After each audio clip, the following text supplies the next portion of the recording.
అందరికీ నమస్కారం అండి. స్వాగతం సుస్వాగతం మన ఛానల్కి. ఈ వీడియోలో ఈ 2025 సంవత్సరంలో ముక్కోటి ఏకాదశి ఎప్పుడు వచ్చింది, 29వ తేదీన చేసుకోవాలా, 30వ తేదీన చేసుకోవాలా, పూజా శుభ సమయాలు ఎప్పుడు, ఏకాదశి తిథి యొక్క ప్రారంభం మరియు ముగింపు సమయాలు ఎప్పుడు, ద్వాదశి గడియలు ఎప్పుడు, ఉపవాస పారణా సమయం ఎప్పుడు, ఉపవాసం ఎప్పటి వరకు ఉండాలి, జాగరణ ఎప్పుడు చేయాలి, ఉత్తర ద్వార దర్శన సమయం ఎప్పుడు, ఇలా ప్రతి ఒక్క దాని గురించి క్షుణ్ణంగా ఇప్పుడు ఈ వీడియోలో వివరించబోతున్నాను. వీడియోని స్కిప్ చేయకుండా చూడడానికి ప్రయత్నం చేయండి. అప్పుడే మీకు పూర్తి సమాచారం అనేది క్లియర్గా తెలుస్తుంది. శేషతల్పంపై శయనించే విష్ణుమూర్తిని దర్శించుకోవడానికి వైకుంఠానికి తరలి వెళ్లే ముక్కోటి దేవతలతో కలిసి స్వామివారు భూలోకానికి వచ్చే శుభ సందర్భమే ఈ వైకుంఠ ఏకాదశి. ఈ పరమ పవిత్రమైన ఈ ఏకాదశి రోజున ఉత్తర ద్వారం నుంచి స్వామివారిని దర్శించుకుంటే జన్మజన్మల పాపాలు తొలగిపోయి పుణ్యలోకాలు ప్రాప్తిస్తాయని ప్రతీతి. అంతేకాకుండా వైకుంఠ ఏకాదశి లేదా ముక్కోటి ఏకాదశి రోజు శ్రీ మహావిష్ణువు దర్శనం తర్వాత స్వామివారికి పూజ చేసి ఉపవాసం ఆచరిస్తే అఖండ ఐశ్వర్యం సిద్ధిస్తుందని చెబుతారు. ఈ వైకుంఠ ఏకాదశిని ముక్కోటి ఏకాదశి అని కూడా పిలుస్తారు.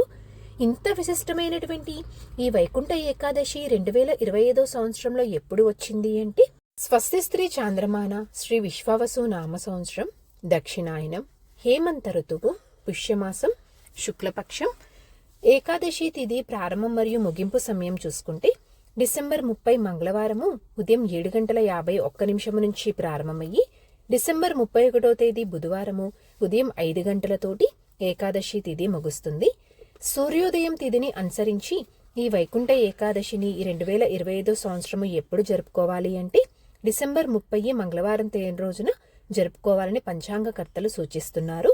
ఉత్తర ద్వార దర్శన సమయం చూసుకుంటే 2025 డిసెంబర్ 30 మంగళవారము తెల్లవారుజామున 3:42 నుండి రాత్రి 12 గంటల వరకు ఉత్తర ద్వార దర్శన సమయం అనేది మీరు చేసుకోవచ్చు. ఉత్తర ద్వార దర్శనం అనేది మీరు చేసుకోవచ్చు.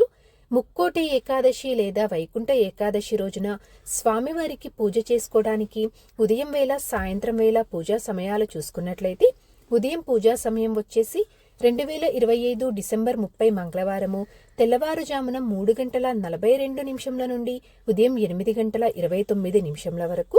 సాయంత్ర పూజా సమయాలు చూసుకుంటే సాయంత్రం 4 గంటల నుండి రాత్రి 9:15 వరకు.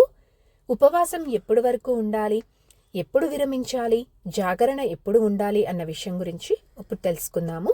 ఉపవాసం ఎప్పుడు వరకు ఉండాలి అంటే డిసెంబర్ 30 మంగళవారం రోజంతా ఉపవాసం అనేది ఉండాలి. జాగరణ రాత్రికి చేయాలి. ఎప్పుడు విరమించాలి అంటే కనుక ద్వాదశి గడియలు ఉన్నప్పుడే ఉపవాసం అనేది విరమించాలి. ద్వాదశి గడియలు ఎప్పటి వరకు ఉన్నాయి అన్న విషయం గురించి ఇప్పుడు తెలుసుకుందాము.